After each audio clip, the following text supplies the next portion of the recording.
Well, I'm pleased to be here today, Dr. Wilmer Eames, to talk to you about some of the neat contributions you've made to dentistry. And I know that you've brought a whole bunch of things with you today. I wonder if we might be able to start and have you tell us a little bit about what it is that you brought with you. All right, well, to start with, we'll start with our family. And because that's where I met my wife. When I was in dental school, the dean built a studio for me and to take pictures for the yearbook each year for the students. And so it became known that I was a cheap photographer, portrait photographer. And so I had model agencies. They'd come in and send them in for application photographs. So this is one of them that I took. And this is where I met my wife. Oh. It's been almost 48 years. I see you picked out one of the attractive ladies. No, all my, and here is my wife presently. Oh, all right, very nice. She's lovely. And this is my daughter. Uh-huh. She's now There's an attractive young lady. 5. And this is one of my son. I marked it so I could get it open here. We're proud of him. He's a TV, he makes TV commercials. He's called a voiceover. Uh-huh. And in the old days, they used to cup their ears so they could hear how they sounded. And this is a feature story about him in an American magazine. He lives back in New York. Great. And does very well by himself. So those are some of the things. You want to see more? Sure. Let's. Might take a. Well, let's. I see you've got some equipment as well. Yes. Before we get into that, I want to show you how I got it. Some I started in photography. These were taken with the old Graflex that we visited about. And when I was in high school in Kansas City, and I took pictures of celebrities as they'd come through. Another student and I would cut class. And we found this is a picture of Tom Mix. He made films. These are contact prints, by the way. They're not blown up any. And here is Betty Davis. Oh, my. You've heard about lately. Leo Carrillo. You don't hear about him anymore. There's Joey Brown. Oh, look at that. He's out opening up the game in Kansas City with our mayor. So I had fun with my cameras as well. Well, I'll show you these later. These are some of the students that I worked with. Okay. I've been a fan of G.V. Black, as everybody is, of my vintage at least. Excuse me. And so this is an image of G.V. Black, which maybe we can get closer up later. And this was mounted on a walnut tree from his yard. Oh, wow. Up in Springfield, Illinois. Oh, where did you come by this? One of the students of G.V. Black graduated in 1904. His wife gave it to me because I was looking for mementos to build a kind of a museum, a 7 feet wide museum of G.V. Black memorabilia. Oh. G.V. Black came to Colorado to study the fluoride problem. We had fluorosis, especially, and it's called Colorado brown stain. And so he came out, and this picture was taken up in the mountains west of Colorado Springs. And he was interested, but he didn't know it had anything to do with caries. But he also used the opportunity to visit the trout streams in Colorado. So was he quite a fisherman? Yes, he was. Here's G.V. Black. I just brought a few of these. This is where he first practiced. All right. Right up here above the drugstore. Now where is this located? In Springfield. In Springfield, Missouri. Yeah. As he got into academia, he had a long history, and we don't need to go into all of that, but he learned without ever attending school. But in the course of his development as a teacher, he invented a pair of mercury measuring pliers. So you just dip into a beaker and pick it up. Oh, isn't that interesting? Which got to be very important to me in my field. I'll bet. But we found out they weren't accurate at all. And it didn't matter because they squeezed out the excess mercury anyway. But that's, so this would dip into the bottle and pull out some mercury, and then right. And this is from a technique class that that he was responsible for at Northwestern. The amalgams have turned a little black. They've expanded a little bit, as you can see. It says 1900 on here. Student number 66. They had numbers like they do now. Oh. And here are a couple of gold foils, which haven't elevated at all. This is ivory. They used to use ivory for. And so what the students would do would then be to do the preparations and then fill it with amalgam and gold foil. And polish them. Mm-hmm. And is this the year 1900? 1900, right. All right. So we got into research, and we'll... I guess this was one of the better students, huh? Well, I presume so. They at least kept it for... People, when I first went to Emery to teach, people asked me how well I knew G.B. Black, and that got to be quite a joke around the school. Okay. And he died actually a year after I was born, but it didn't matter. One time I was moderating a panel in Chicago, a Chicago meeting, and we had Cliff Sturtevant and from North Carolina, and Miles Markley, and someone else whom I've forgotten now. Anyway, they were each talking about conservative cavity preparations, and Black did go to a great deal of trouble to standardize cavity preparations, and for mechanical reasons and whatever reasons were apparent at the time. But he finally, about the worst thing he said about him was that he was criticized for over-cutting teeth. Made them too wide because he wanted a bulk of amalgam to make an amalgam strong.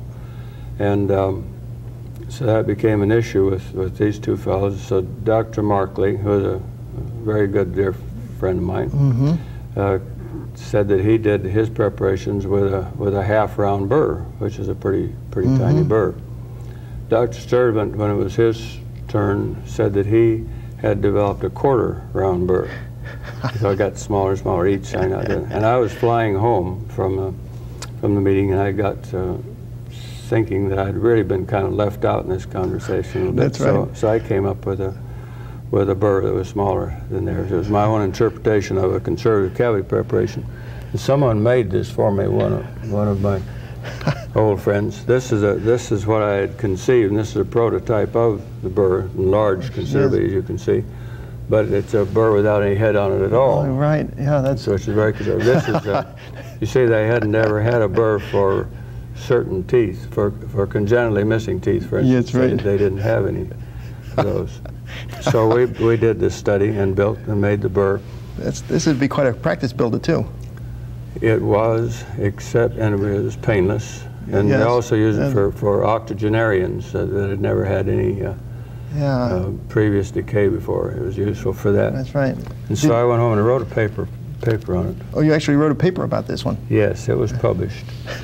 And one of my co-writers of this paper was, well, you might recognize.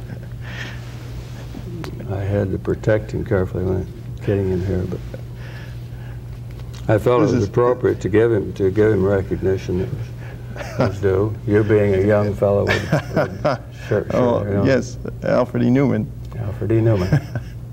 And he was very willing and very serious about it, and dedicated, and about your headless burr. About my headless burr. And so I did write a paper about it, and it was all, well, here's Alfred's silhouette. Some of them thought that it was sort of a Rorschach test, but it actually was not. And here's a picture of the burr. And this is an interesting diagram when I described it, how it was used. This is the formula, which would show it with a close-up here. And the CHI was the planing speed of the burr. These have to be broken down to make any sense. This is the cumulative surface froning, is what C stood for. A is the rate and decrease of the planing speed with respect to the surface point. You remember what the point is? No. You don't remember that? Well, you're... P-O-I-U-I-T. Okay. Well, that'll come to you pretty soon.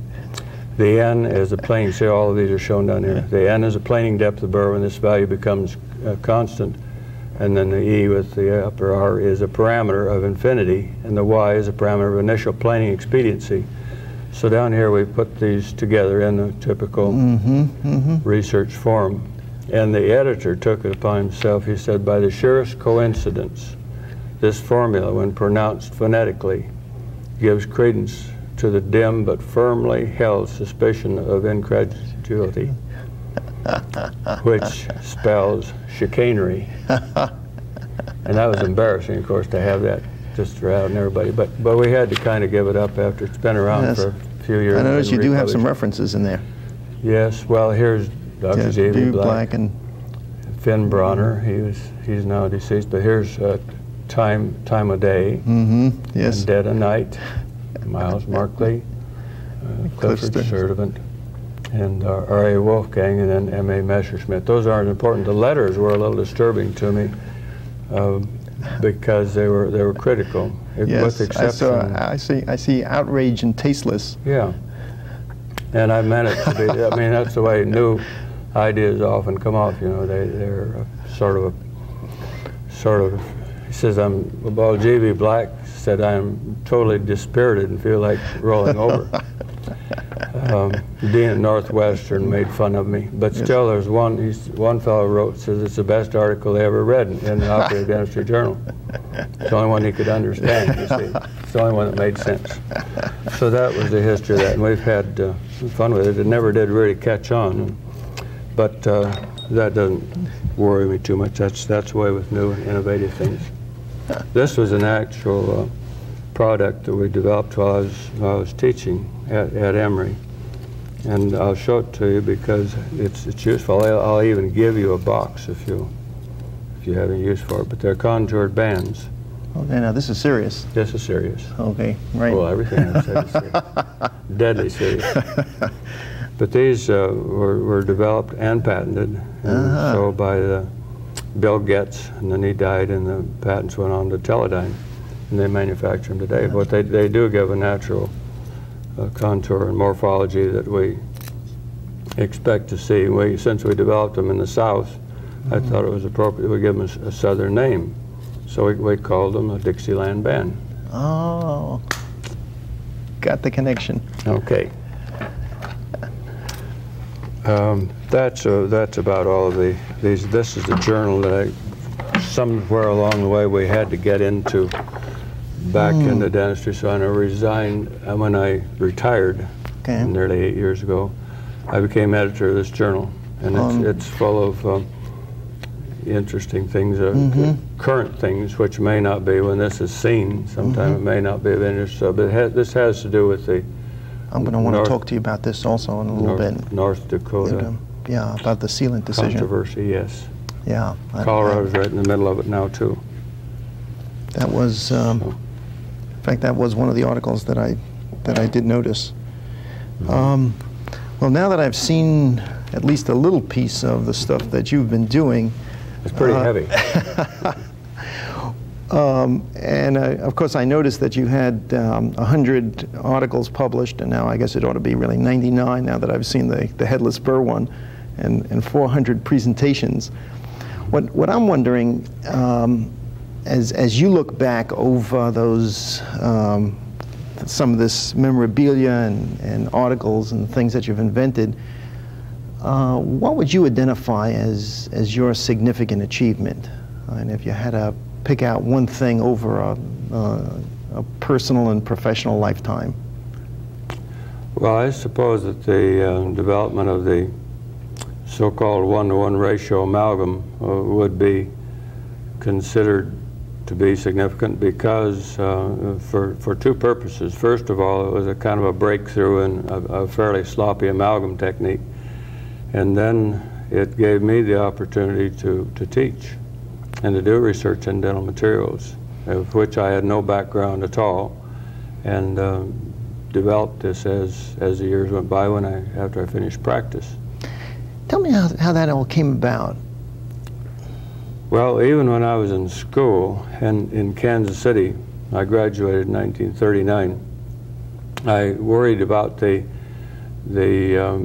reason for putting in a ratio, for instance, of mercury of 8 parts to 5 parts of alloy. And we used a mortar and pestle and ground them much, which you probably didn't have to do. But the reason for putting in excess mercury is to make it liquid enough so that it would be plastic and the pestle would pass through it and make a nice mix. But I asked instructors about why we put it in and then turn right around and squeeze it out. Usually it was on the floor or in a wastebasket or whatever was handy, sink maybe. And they said, well, that's been worked out by the manufacturers, and it had. And accepting that it was always in that ratio, 7 to 5, 8 to 5, 4 to 6. So during my practice in Glenwood Springs in Colorado, it occurred to me that I had the opportunity with patients to use this technique of finding out what the optimum ratio might be for each alloy, and I found out very shortly that the brands of alloy differed considerably. One might take 50%, another would be better at 48% mercury. Another might require 52% mercury, some of the faster setting alloys. So there was a range there that I finally caught on to. And I began using it after I'd made a trip to Chicago to test it at Crescent Laboratories. Just went up on my own and tested to see how the strength values were and whether it was a suitable technique. Came home and used it for several years. And then Gene Skinner at Northwestern, we met at a meeting in Denver, had breakfast, and he was interested in it because he was trying to do some studies with amalgam, which would, where he had control of the amount of mercury that was going in the cavity. And to tell you, in the old days, if you had an amalgam that had been placed, you could, by heating it up, distilling the mercury off of it, you could finally measure the amount of mercury that was present. This way we knew how much mercury there was in it because we put in the right amount. So we call it an optimal ratio, and used it on thousands of patients, thousands of times over a period of about 4 years. And went up to Northwestern at his invitation, at Dr. Skinner's invitation, a couple of times at my own expense and without any government funding or anything, and found out that it did work. We tested it for strength and for dimensional stability and all the things, and plasticity, and found that it was actually a practical solution to an otherwise sort of a messy one, not knowing exactly. Do you remember why that was a particular problem that you wanted to pursue? I mean, given the whole array of things that get taught at dental schools that sort of follow the manufacturer's instructions. It was a pretty untidy technique, first of all. We did know that mercury was a problem. It's not nearly the problem that has been said recently, but we had to govern the number of squeezes that you would give to get the plasticity that was necessary. After an amalgam had been squeezed, and sometimes pliers used to get mercury, you've already condensed it. So you had to break it up and then condense it again, so it made it more difficult. It was more time consuming, and it just didn't make sense to have to go through all this. This way we just make the correct ratio. We know when it goes into the DAP condition and picked up with the carrier that we have exactly the plasticity that we want. So we were able to get better amalgam restorations with more precise measurements and without any more difficulty. And it was a little slow catching on. The manufacturers actually picked it up and became interested in it and made it into pellets so that it was more easily proportioned. That was always the problem, getting exactly the right amount, because we only had powder in the beginning. It was hard we'd have to weigh it out with pharmacy scales. And then the bottles of mercury became available that were adjustable. And this is a thing that I never did. You couldn't patent an idea. There's nothing I ever did become commercial at. And I was glad that it wasn't, because it gave me the freedom then to expand and do whatever. Dr. Skinner called it the Eames amalgam technique. And I was always careful to point out to my audiences that the Eames technique was an amalgam technique and not an Eames technique for any other purpose, you see. And that was meant to be a little joke there, too. So Dr. Skinner played a fairly big role in... Dr. Skinner was very influential in getting me encouraging this, and Ralph Phillips came up from Indiana, and we met and talked and visited about the whole idea, and it gradually developed and then got into the textbooks and became a fairly universal technique, I guess, around the world over a period of time. It met with some resistance because habit is pretty strong, and to have to not use, they still make squeezecloths, by the way, for those who are holdouts. The few that are left. Anyway, it became standard, and it was easy to use, and allowed them then to manipulate the formula for amalgam alloys to suit the technique, whatever the dentist wanted they could provide. And they've gotten it down now in recent years to as low as 46% with the high copper amalgams.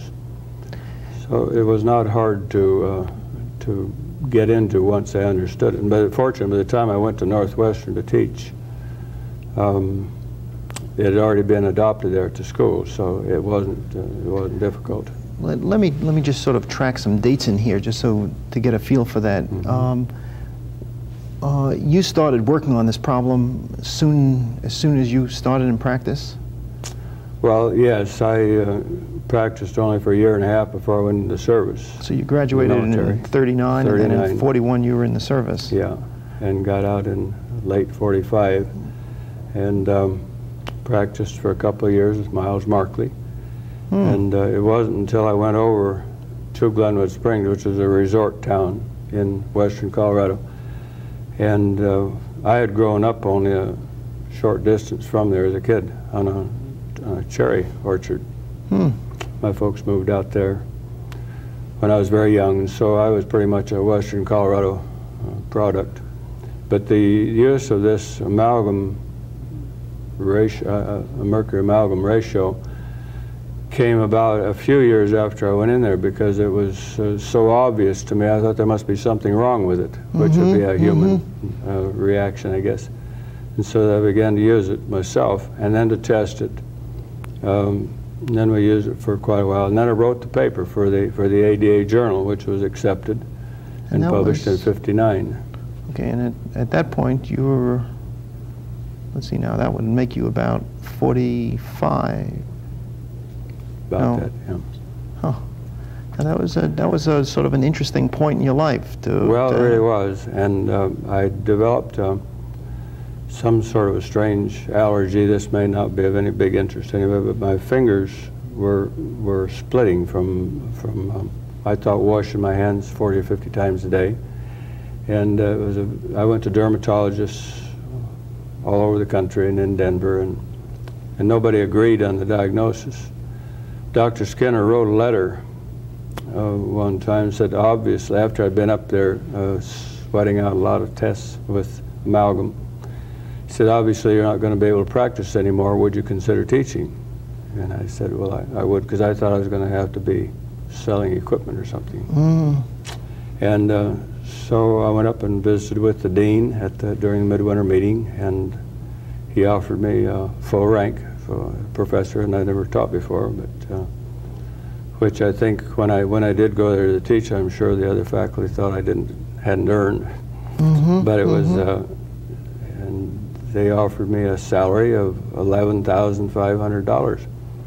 And I had learned that some of the faculty thought that was too much. The rank was too high and the pay was too much. The kid came out in the West, but it was very friendly. We got along fine. And I got a little bit of administration there. I was associate dean for 3 years at Northwestern.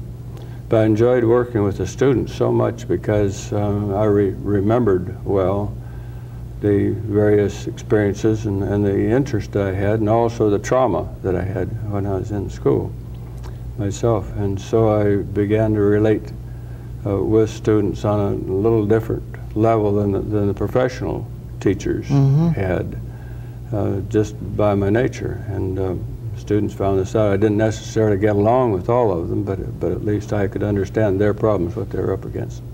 Because I was in a depression period and I went to school, and it was very tough. Tell me a little bit about what dental school was like for you. I mean, aside from bothering the professors about the 8-to-5 ratio on the amalgam. Well, that wasn't an issue by the time I got there, but the problem with teaching was that of minor academic problems, such as whether to base out every cavity preparation that was made. It was commonly taught and designed in the curriculum to, if you had anything other than an ideal cavity design, you would fill it up with cement so that you had a simulated cavity preparation. And I had learned long ago that this was not only weakened amalgams, but it served no purpose whatsoever. And so we had that to contend with. It wasn't a big issue. It depended if a student began working in the day with me, he tried to stay with me so that he wouldn't be marked down from somebody else because of this contradiction, see. Yeah, I'm sort of interested in what dental school was like for you when you went to dental school. You had mentioned a little bit that it was kind of traumatic. Well, in those days, I know that nobody likes to hear about the old days, but everybody was poor. I mean, that was just a rank and file student, didn't have any money, and so I was trying to make some money by opening a portrait studio. And the dean, without my discussing it with me, built a studio down right off the orthodontic department. And I built some of my own camera equipment, portrait equipment. After I'd spent a year with my portrait studio up in the anatomy, human anatomy department, which the atmosphere wasn't too good there. Yes, right. But I did get started and developed skills, I guess, through visiting with other photographers and just experience, and wound up taking pictures all of the years that I was there for the yearbook, for the bushwhacker they call it. And so it was a good experience in photography, and I've loved to take pictures ever since. Before I went to dental school, I had this interest. I was actually matriculated at the University of Colorado, and to go in the School of Journalism because I liked to write, and I wasn't a good student in high school or through, because we moved around so much. But I thought that if I could get a press card in my hat and a Graflex in my hand and write up stories, this would be just about the ultimate. So this is what I set out to do. I'd been accepted as. So you went to college to learn journalism. I matriculated, but I didn't ever go because in the meantime, a dentist named John Smith, he's long gone now, but he had me take some pictures for him in his office, some before and after shots, and some of the equipment that he was using for his patients to see. And he talked me into going to dental school in Kansas City.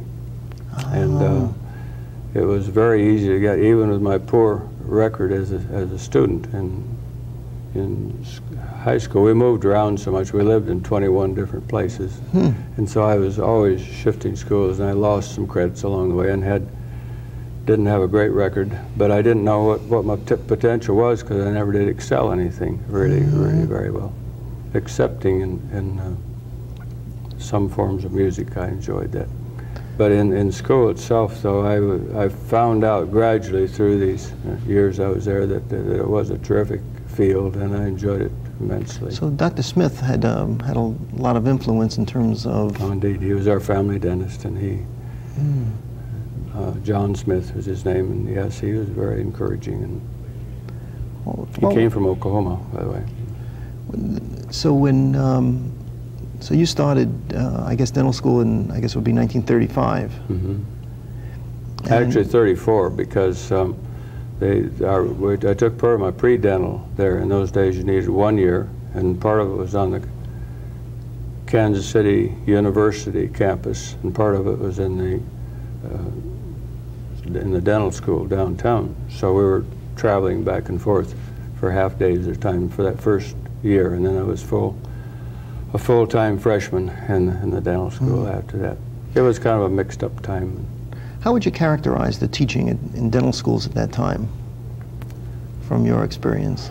Well, teachers usually taught because there was an old saying, of course, if you can't do it, well, you teach it, and that got to be kicked around a lot. I think that most of the teachers were dedicated. It was a private school. I didn't know it at the time, but the dean himself had owned over half of the school. It was a private school, and we had to make a revenue from the clinics themselves.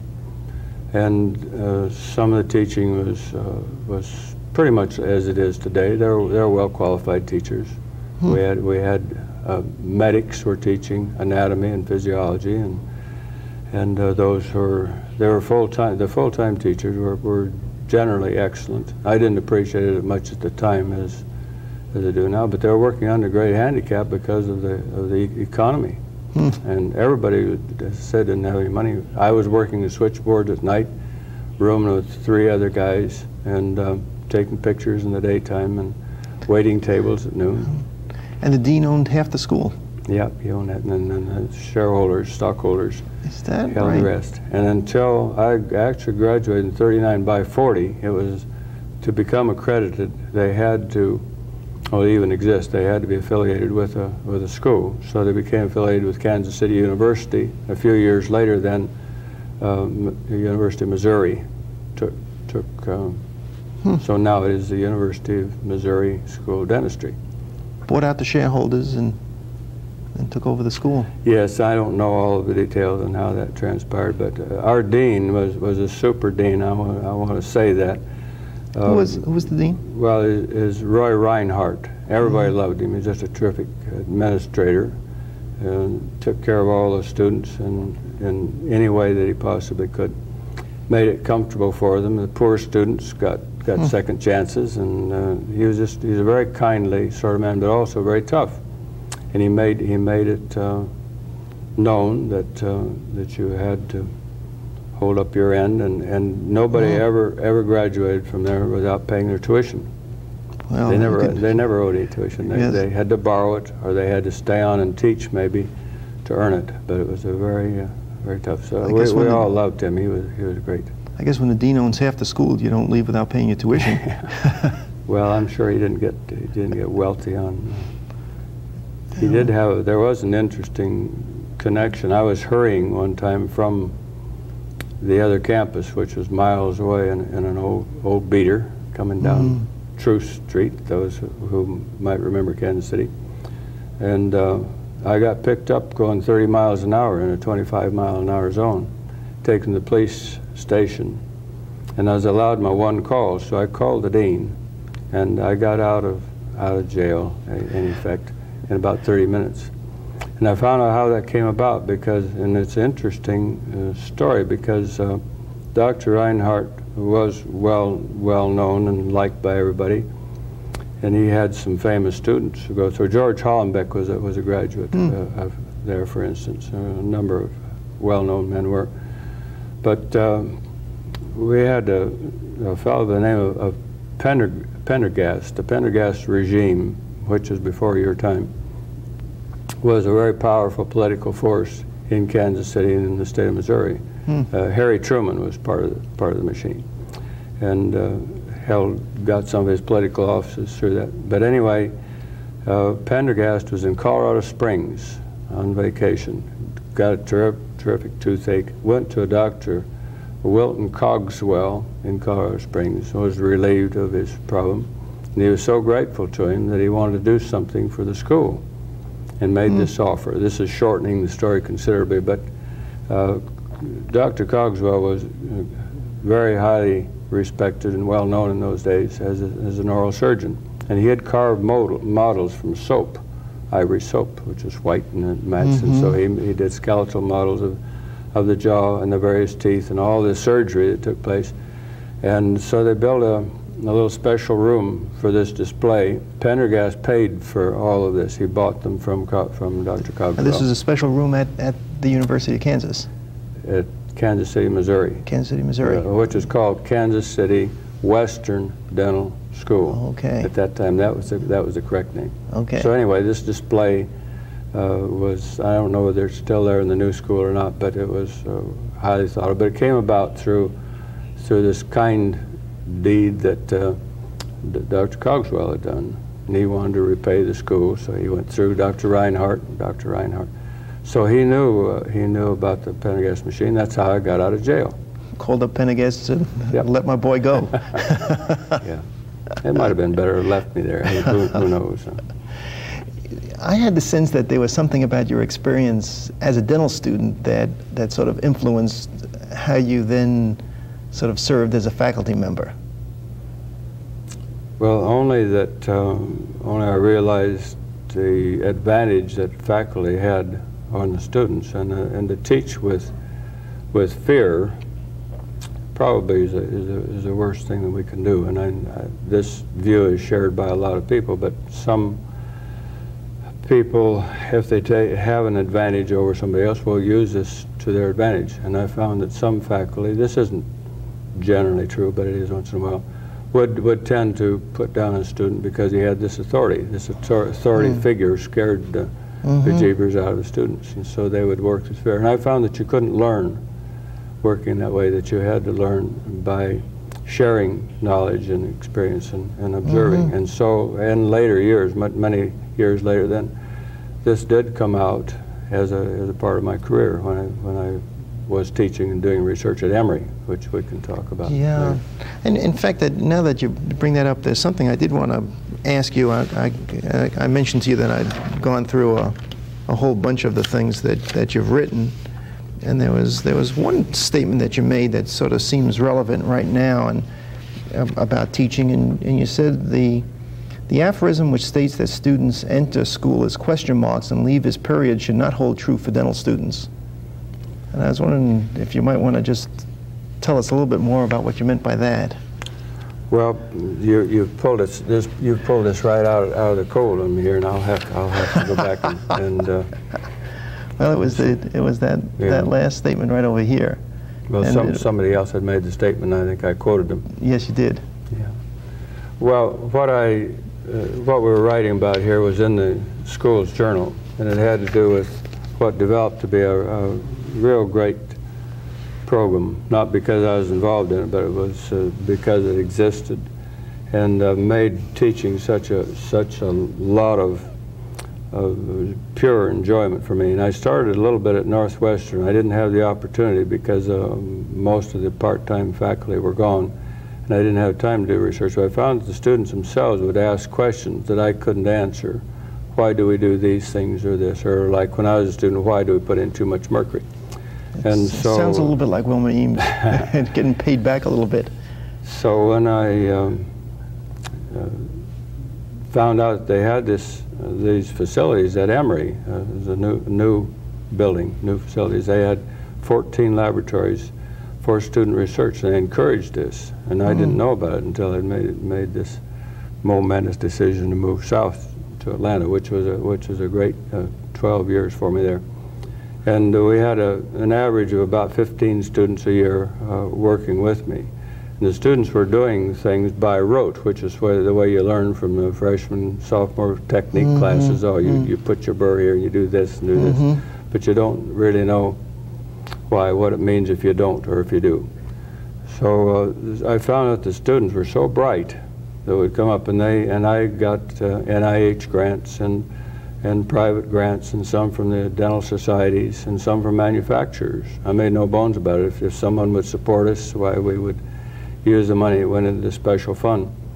And so we paid the students well enough for those times to work with me. And we sat together and listened to each other and exchanged views. And I found the students were very, very astute and very bright, and they wanted to learn, and to have this relationship without being penalized either with a grade or being held back or being particularly patted on the back for doing something well by being the best student was a side. So we worked out these problems. They knew that there were problems that needed looking into, such as cements and ratios of cements and use of amalgam itself, casting techniques, all of the products that were available at the time were almost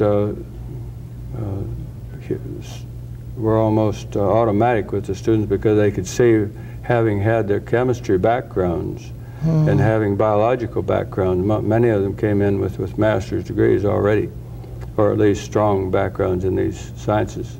So we got monkeys, and we did do lots of pulp studies, and the students themselves had been responsible for this type of research in their earlier academic training. And here I was learning from the students how to do these things, and it was just great. So let me see if I understand. These students would come to Emery, and as part of their dental school training, they would get assigned one of these laboratories under... Well, it was optional if they wanted to work. Only a few out of the whole class would then get selected to work there, and they would actually get paid. Yeah. And would also do that in addition to their regular dental school training. Yes, they had keys to school, and they'd work on Saturdays, and they'd work evenings, or if they had a broken appointment where they would come up and work. So they averaged several hours a week, and we didn't push them too. The incentive was that they were allowed to do what they were best at, and that was to use their basic science backgrounds to do these things. In the meantime, I was feeding them ideas of things that needed to be done and learning from them. And I've always given the students a great deal of credit for this, that they didn't always perform well, but as a general thing they did. So as their reward, not only were they paid and they were allowed to work, we had only one strong rule. That was they had to be straight with me. They had to be honest and not put in phony hours for their pay, but also that they would not hold any other jobs, because we felt that we paid them enough that they wouldn't have to work in a Burger King or someplace too.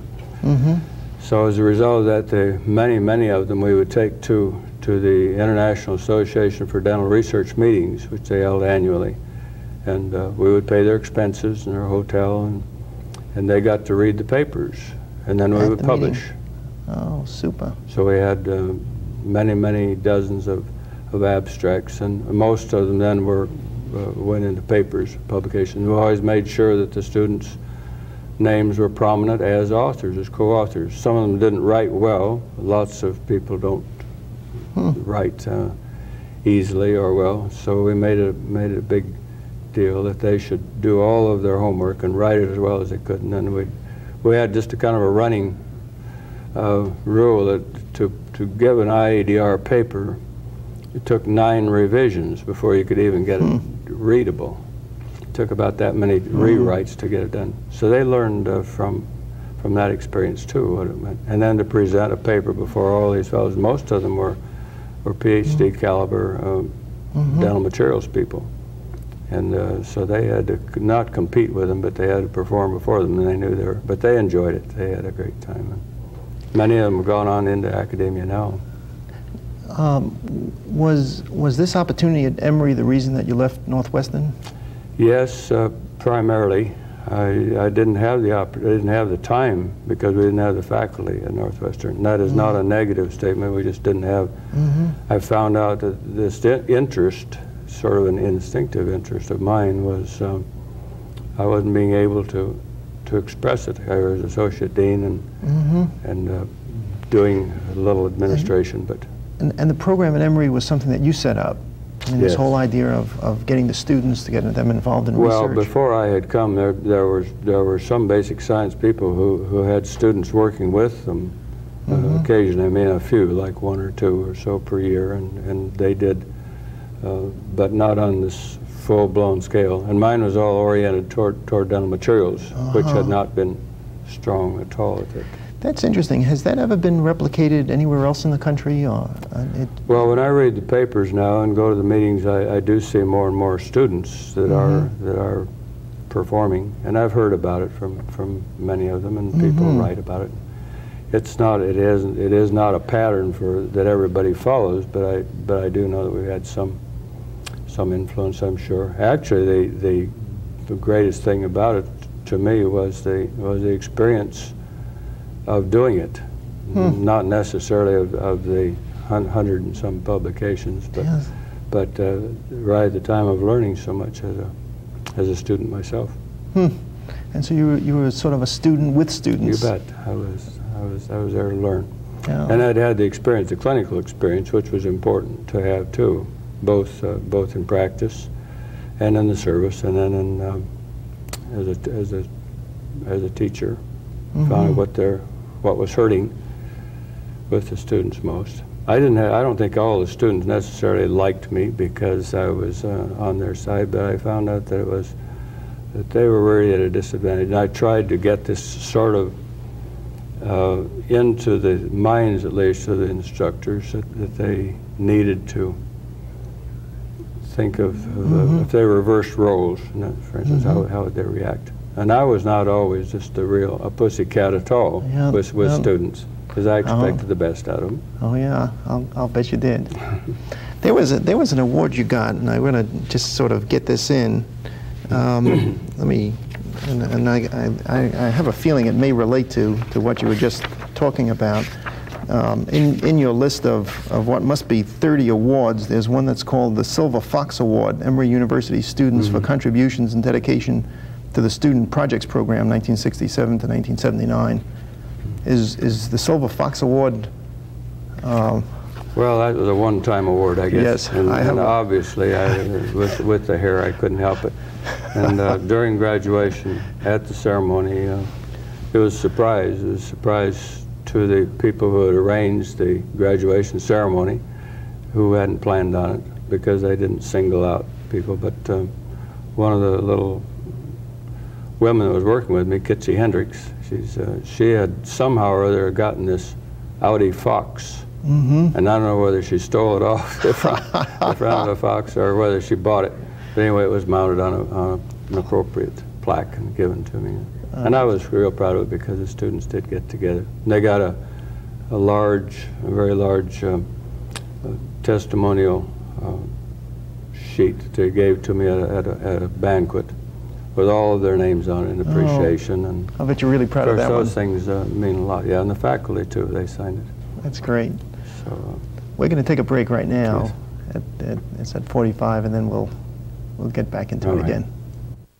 Before we get off the story of you and the time at Emery, I want to quote one more thing from the same article that was Student Research in the Dental Curriculum that was published in the Journal Dental Education in 1972. You said, with the rapid proliferation of knowledge and information in dentistry, students must learn how to learn. I wonder if you could talk a little bit more about what you meant about that. Well, this means that the professional who is going to be a perpetual student, if that's what Black said, has to be open to these things and listen to signals from the patient, also watch his own records and see what's happening around him so that he can learn through experience. He's learning to learn by finding out what well, there's an old saying that we don't always know what what is the expression? We know enough to know that we don't know. And if you have that attitude and are aware that you're not on top of everything all of the time, it makes you a better student. And I think that even as you get older, these things become more and more apparent. You have to know that there is no one pat answer. It makes you more inquisitive. More questions? Yeah. One question brings up a whole multitude of other questions. And this is certainly true in writing. I had to learn to write pretty much on my own. I didn't have any tutor to show me how to write. And I don't write extremely well, but I've had to learn to come to the point and get things in focus very, very early on. Otherwise, they wouldn't read. Yeah, and of course, that also deals with another transition that you made. Tell me, here it is, 79 when you left Emery. Now you were, I guess, 65 at that point. What made you leave? It sounded like you had an excellent program going and you were getting lots of rewards from it. Well, I was at what they call retirement age, and I was frankly kind of burned out. I had gotten everything going, and it was in good hands, and I felt that it was just a good time to step away. You can run yourself ragged by enjoying yourself just so long, and I really had sort of peaked out. I felt it was just a good time. Of course, it didn't work out that way. We moved to Colorado, and I kept right on, and instead of having a 5-day week, I had a 7-day week. Got a computer writer with a big screen on it so I can see my mistakes, and I continue to write. What was the plan? You were going to leave Georgia in 1979, return to Colorado to do what? Was it? I had planned to do some work with the school as much as I could without pay, University of Colorado, and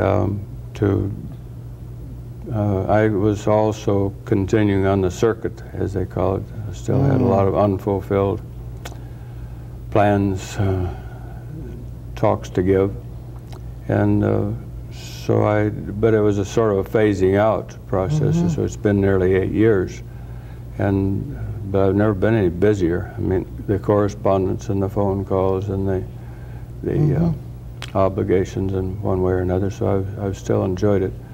But it just appeared to be a time we were changing administration at the school.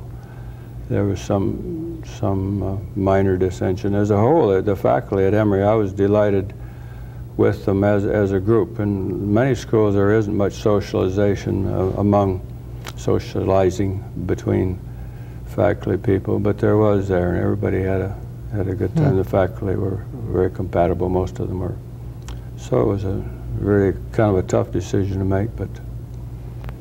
Now, it sounds like that the next transition was from research to writing, and that's why I wanted to kind of pick up on you talking about your writing skills. When did the editorship of the Journal of the Colorado Dental Association come about? Well, I was appointed, asked if I would serve as an associate editor and assistant editor. And when the editor left for another school, Dr. Squabeck went to Marquette to teach. They asked if I would serve as editor. So I've only been there, it's been less than a year. And it's exploring some new types of things I've become interested in. But the writing itself is pretty much an individual thing. It has not been my wish to take somebody's manuscript and spend hours and hours rewriting it. I think that the fellow who writes it ought to spend the time himself doing it, and we'll make suggestions to them over the phone or in person and see what he's developed and let him gain the experience. I think it's better for him than for me to write a paper for somebody and then put his name on it, or even as an editor to publish it, unless he's put his time in. And lots of them, of course, do very, very well. They've had experience in this way. Writing for journals is not necessarily the ultimate goal of a lot of people. We have a lot of wonderful dentists who don't write at all. I've thought many times of Paul Dawson. He finally wound up at Northwestern, and he was an expert gold foil man. And I don't think he ever wrote at all on more than just a manual or something. But there's so many really fine teachers that spend their time doing the teaching and doing research at their own level, whatever it happens to be. It may be clinical research, watching things as they happen in the mouth. And these are the fellows that don't get the credit. They, unfortunately, I think in a way, they've made it a criterion for promotion and tenure at many of the schools to have to write. And this puts, I think, kind of an unfair burden on them. I think if faculty ought to be given the opportunity to do research, to investigate anything that he's interested in, especially. And it may be teaching methods, or it may be materials, or it may be something biologic. But they ought to have this available to them. And then if they can't write, then I don't think they ought to have to suffer because of it. And this is very controversial. What I'm saying is not everybody doesn't agree with this, but it's a trend that the publish-or-perish phenomenon has gotten to be quite a problem. And I feel there are a whole lot of good teachers, but they ought to be given the opportunity first so that they can do it. And this is what I was up against at first. When I was my first teaching job, I didn't have time. So when I did work with students on weekends. We'd get a key and go in, and that was the only time we had to do research. And you can get heavily research oriented and bend over backward and go the wrong way too. But I think some down the middle type of research ought to be in every curriculum. And it becomes part of what you've said before about asking questions. Yeah, I mean, it becomes a systematic way of asking those questions. Well, I think the dentist that practices and doesn't have questions every day is losing a lot. I mean, just in pure, doesn't have anything to do with integrity or fame or how much money he makes or anything else. It's just a natural curiosity that she should have to be a good dentist. And unfortunately, there are some who don't, and they miss out on the good part. You, in our conversations, I hear you use the word integrity a lot. What does that word mean to you? Well, only the fellow who only yourself knows whether you have integrity or not, what your character is, because there's you can only, it's not something you force on somebody. You can't say you better be honest, don't cheat, don't use crib notes or whatever. But I think it's something that you feel. And I think that my dad told me years ago, I asked him what he really did feel about life in general, about his religion, of which he had no formal religious training or upbringing. He said all that he knew is that if he didn't do things right or to the best of his ability, if he let himself down, but then he had to pay for it. I mean, it was just a natural law that if he didn't, and this has to do with what I would call character and integrity. You've got to be honest with yourself and to yourself. To thine own self be true, or something of that nature. And then the rest of the things unfold for you. I mean, it's enormous. The potential out there is great. And I don't think that everybody appreciates that. You mentioned your dad, and you also had mentioned earlier in the interview that you had been moved 20 times within a short period of time. What was all that about? Well, I'll give a very brief family history. My family started back in Massachusetts. Many of them pre-Revolutionary War. They moved to Wisconsin, and from Wisconsin, both of my families, both my mother and dad's families, knew each other, grew up in Kansas, where all my cousins live now, most of them. And they moved there from Wisconsin because to clear a forest of trees in Wisconsin to raise food was such a job. Kansas was rich loam soil, and they could homestead and had this wonderful ground to grow things on. My granddad, my father's father, loved to grow fruit, and he couldn't do very well in Kansas with it. He did grow it, but it wasn't very good. So he went to Colorado in the early 1900s. My dad finally followed him, kind of reluctantly. He didn't want to necessarily be a farmer, but he bought some property on the western slope, and he eventually grew 85 acres of sweet cherries, big cherries. And that's where I grew up then. Most of my life was on the farm in the summers. In the wintertime, so that he could afford to be a farmer, he sold insurance. Oh, I see. And became very good at it. He was general agent for one company and wrote a book on, maybe that's where some of my interest in writing comes, but he developed a sales manual for insurance agents so that they could write down what the prospect could expect of a certain investment in insurance. And it was called the Eames Ethnograph, and then the Eames Audiograph. He branched out to other companies, and then got caught in the Depression, went heavily in debt with printer's costs, and paid it all off. But he could afford this, he called it ranching. It was actually growing an orchard, but everything in Colorado is a ranch. Right, no matter what they grow. Yeah. So he became a horticulturist and very skillful at it, and did a lot of real neat things. I learned a lot from him. I also didn't, in this period, through the winters, you asked about moving, we moved from town to town because that's where he wanted a headquarter and not stay in this one small town base. So we moved quite a lot. It sounds like your dad had a lot of influence on you, and you mentioned Skinner. I'm wondering who are the other people who you feel have influenced your life and your profession? Well, it's pretty hard to start naming names without getting into trouble. I have met a lot of interesting people. I think that maybe from a dental standpoint, I expect that Ralph Phillips is currently and has maintained our friendship for a long time. I think that he probably has been one of the best influences I've had because he has a sense of humor and he doesn't take me too seriously. And so we've had lots of good times together. I think that I couldn't honestly single out people more than I have. I'll have to say George Teuscher was the dean at Northwestern. He gave me my first job.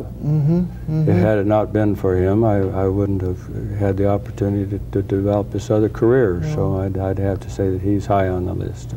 And you also mentioned that you worked with Miles Markley when you came out of the service. Well, what was that like? It was very tough, and I was his first associate, and I respected him and revered him as everybody did. And they still do. He's still active at the age of 83. And I enjoyed it. I also thought it was a very tough assignment, and had I known how tough it was, I'm not sure that I would have done it. Having done it, I'm glad that I did. But he taught me a whole lot of good practical things and why certain things made sense and some didn't at all.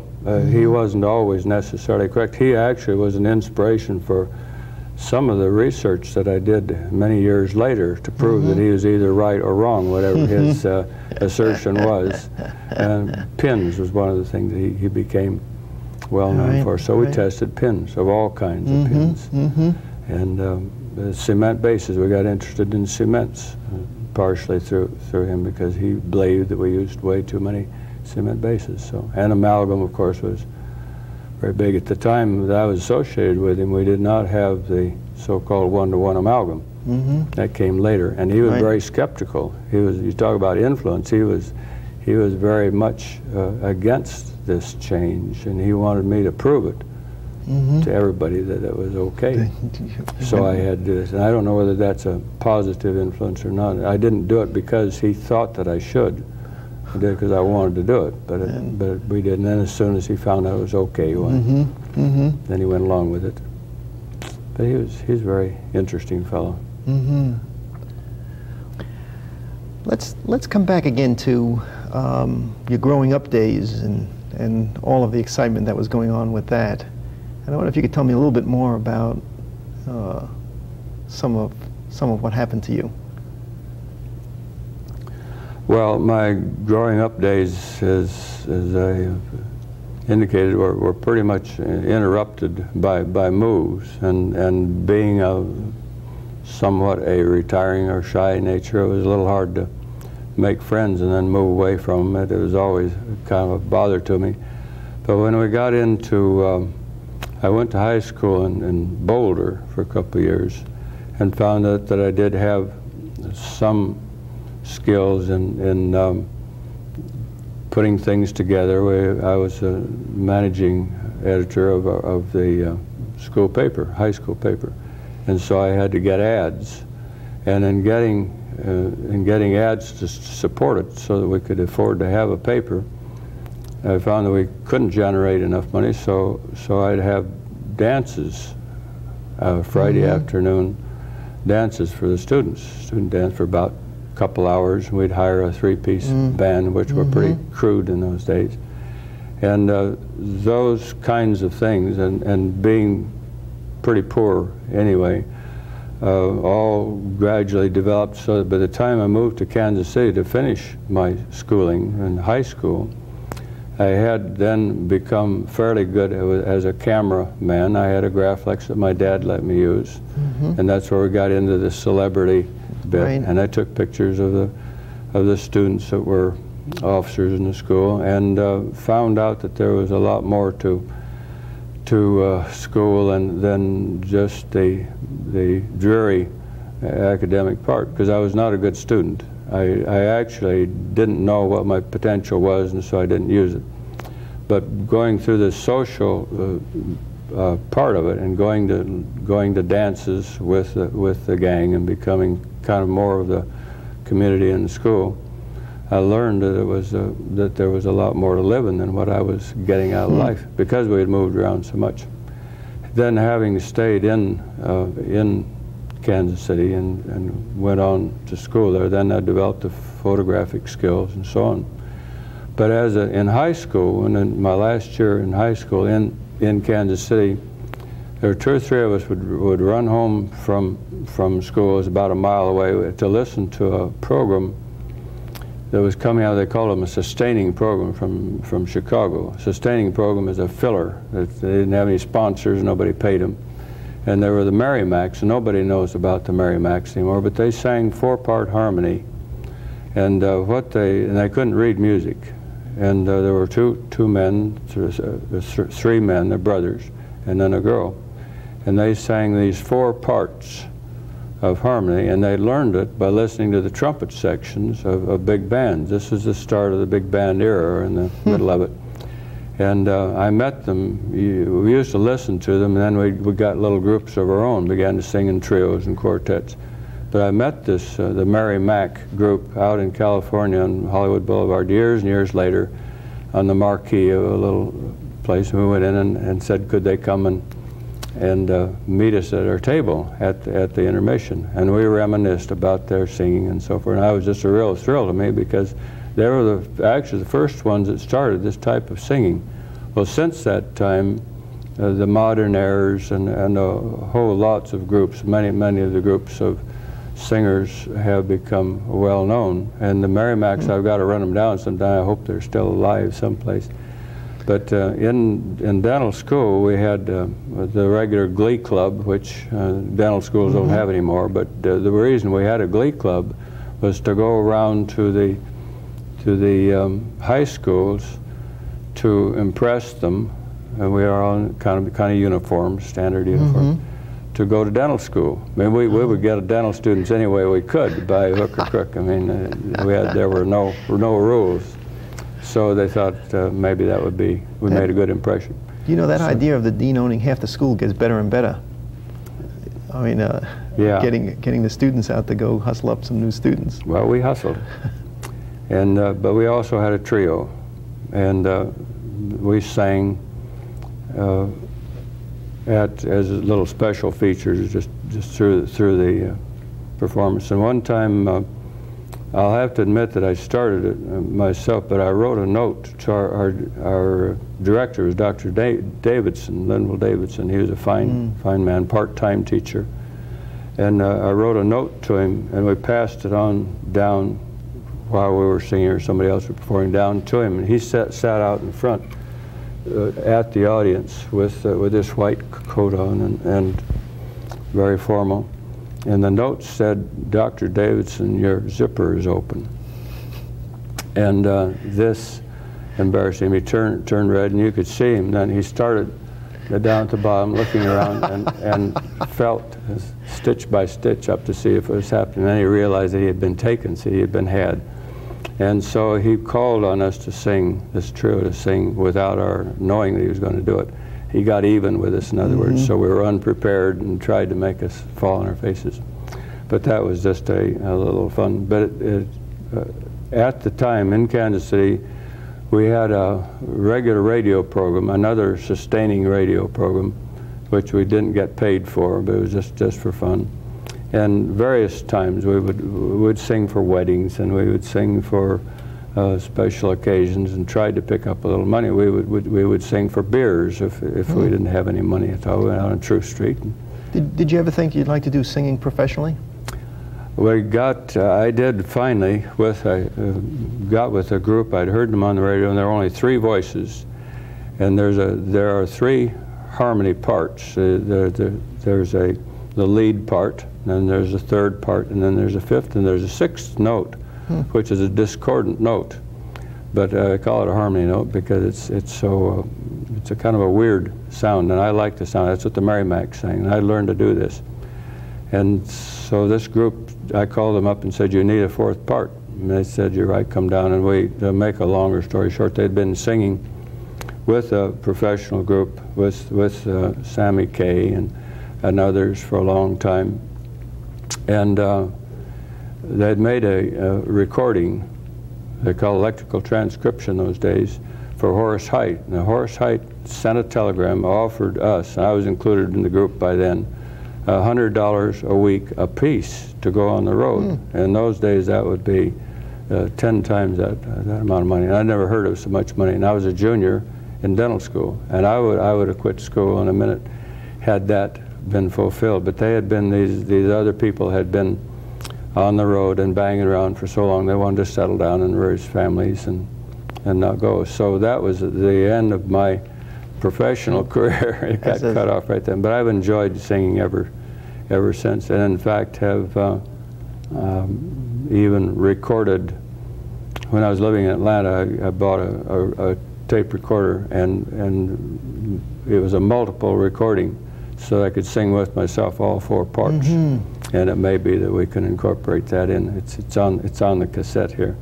So I've always liked music a lot, and there's a special song that I have that both my wife and I like. We didn't, as is usually, we don't have what we call our song that they danced to before they got married. This is one that came along only a year or 2 ago, of Steve and Edie Gourmet, and so I have a little bit of that, and then a little of my own 4 voices, and then we have some Dixieland. I like all kinds of big band sounds. I have quite a collection, quite a library of music. I like all kinds of music, but particularly jazz, the old jazz. Interesting. In looking back now over this little bit of time that we've been spending together, and you've got now a career in dentistry that spans close to 50 years. And I'm wondering if now in sort of your sort of editorial role now, you might take a look at what's happening in dentistry now and tell me what you think of it. Well, it's a mixed bag, as everybody knows at this time. Always has been. I mean, there's been something wrong on a lot of good things with dentistry too, but right now the emphasis has been in not attracting enough good students to schools. Fortunately, most of the schools are surviving and are attracting enough, but the enrollment is down considerably, and that bothers me that there isn't more interest. The dentistry as a whole has, in my opinion, improved in many ways. It's certainly a lot nicer to go to the dentist than it used to be.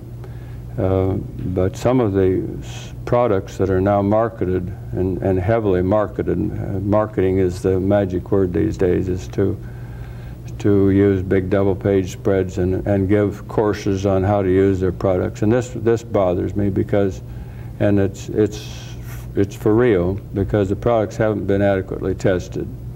And I think that they really do need to be. There have been a lot of false starts on products, and they've had to take them off the market, and they've been a disappointment to people. And I think that our first concern needs to be with our patients and the future of the patients. If you want to build a practice and maintain a practice, then I think we ought to do the best that we can. But we're being influenced at this level, at this point now, it'll change, by manufacturers themselves, and even by some of the leaders of our profession who have been misled, unfortunately, just through this pressure. It's sort of a swing, but it'll come back. Everything. I'm a great cyclist. Everything goes through these cycles of highs and lows, and I think we'll get back. Advertising has become a big worry to me. It's bad in Colorado, and it's bad in this many is states. dentist advertising. Yes, and but it brings out, I think, sometimes the worst in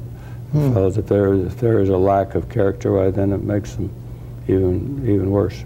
The thing that probably is the most prominent to me and most evident is the trend, even in the last 5 or 10 years, is the use of commercial products being promoted by themselves as salesmen at so-called continuing education courses. And this bothers me, because it used to be a continuing education course participant used to be highly qualified. He was invited to come to give these. Now they hand out circulars inviting themselves to come and sell products right off the stand, and this bothers me, and they haven't been properly tested.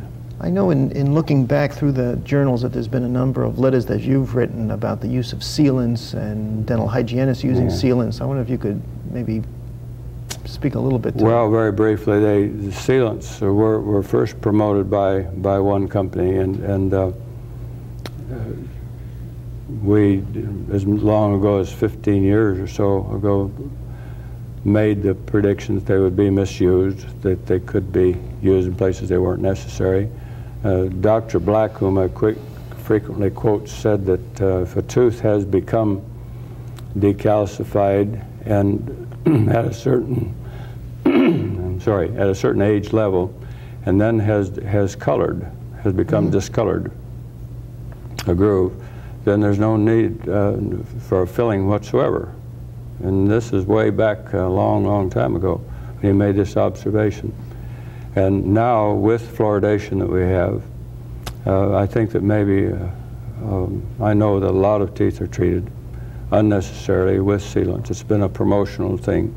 And in some states, and ours particularly, in Colorado, it's become very controversial, and hygienists are allowed to do this without supervision with the dentist. And I don't think that they're qualified to make this decision. It's a matter of diagnosis, whether a fellow needs it. You can't say, well, I predict that there's going to be a carious lesion here, so we're going to cover it and charge you $35. So the issue is not whether or not they can perform the procedure, but whether or not they can make the diagnosis as to whether or not the sealant is necessary. That's mainly it, yeah. The sealants have been proved to be fairly satisfactory for a period of 1 to 3 to 5 years. There are all sorts of studies, and but to lean heavily on that as a means of preventing decay, of course, you're only covering one surface. And there is an interesting development that's going to come, I think, in the next many years. There's been a lot of good research done. It's been NIH funded to a solution, a mouthwash to recalcify enamel. Decalcification of enamel is, of course, the way it starts. That's an incipient lesion, and to have an incipient lesion, and then to be able to rinse it, and in a few seconds to be able to recalcify it or start the process of recalcification is going to be a major breakthrough. And there will be a mouthwash one of these days marketed. It may be a few years away that will sweep the country, and dentists may be unhappy because it's going to cut out even more decay. And that's tough. I mean, just because people use your headless burr more often. Yes, they can. I think the sales will shoot up with that. This has been one of the things that dentists have. Our patients didn't believe us when we used fluorides and urged the use of fluorides in water. They say there must be some ulterior motive. Why would you want to cut yourself out of business? But it's proved to be pretty much that way, and most dentists do have high integrity, and they are interested in getting fluoridation into their communities. I worked very hard in Glenwood Springs to get fluoridation there, and after 30 years, they finally got it. But, that's determination for you. This other rinse, this other approach to dentistry, I think will take hold. I'd like to talk now, just as we sort of conclude the tape, sort of look back and look forward. Let's start by forward. What is Wilmer Eames up to now? Where are you going? What do you feel needs to be done? Well, I'm continuing to enjoy writing. I'm working a little bit at the school, doing a small amount of research, watching what's going on, visiting with the other fellows. I'm at the point now where I'm not willing to lie down and let it all go by, but I have to slow down some. But I think dentistry is going to change considerably. I think we're going to find that it's a preventive, a preventive field. I'll deviate just a moment to go back to saying that I think all dentists ought to be very good periodontists. I really think that they should know how to treat periodontal disease. There's nothing probably any more important than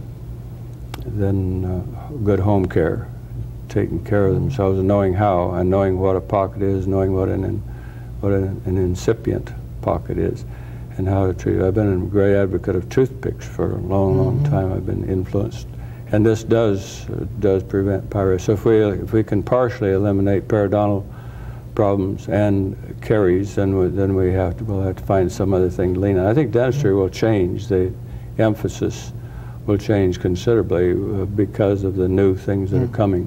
Not the sealants and not the cosmetic aspect of it necessarily, although I think that cosmetics will become more important because people will demand it, and I think it'll be in the area of ceramics. We don't have it yet today at all. We're not close to it, but it will be a ceramic material for, if we can't control decay, to restore it with a ceramic material, I think will be in the future. Let's look back for a second. Would you do your life any differently? Well, I don't know that I've ever, and I don't think I've ever been asked that. I don't have much choice, do I? Well, I mean, when you look back, is there some things that you would have done differently than you have, decisions that you would have? I doubt it. I think that much of our existence is determined. I'm not a fatalist. I don't think that things are just designed for you to fall into, but I think that if I had anything to do, maybe it would be to become a little more vocal in what I was doing. I mean, take a little stronger, because I was growing up in a sort of a period of intimidation. You didn't walk, you didn't go into a pool hall. You walked by it. You see, you didn't even look into a pool hall. And growing up with a little bit of fear, I think is not a good, healthy way to. But I don't think I could change that. I mean, it isn't a question I could really give you a straightforward answer.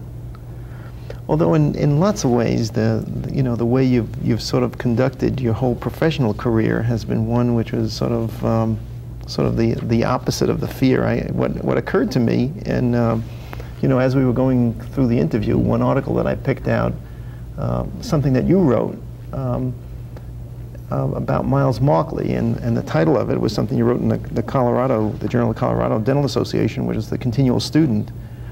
And I guess what sort of occurred to me is that the article that you were writing about Miles Markley was really an article about Wilmer Eames, that you've been the continual student. Well, I think that most everybody recognizes that if you are learning, there isn't anything that's any more fun or more interesting than to continue to learn and develop. And that's pretty much the way my dad did. My wife is the same way. She learns through doing.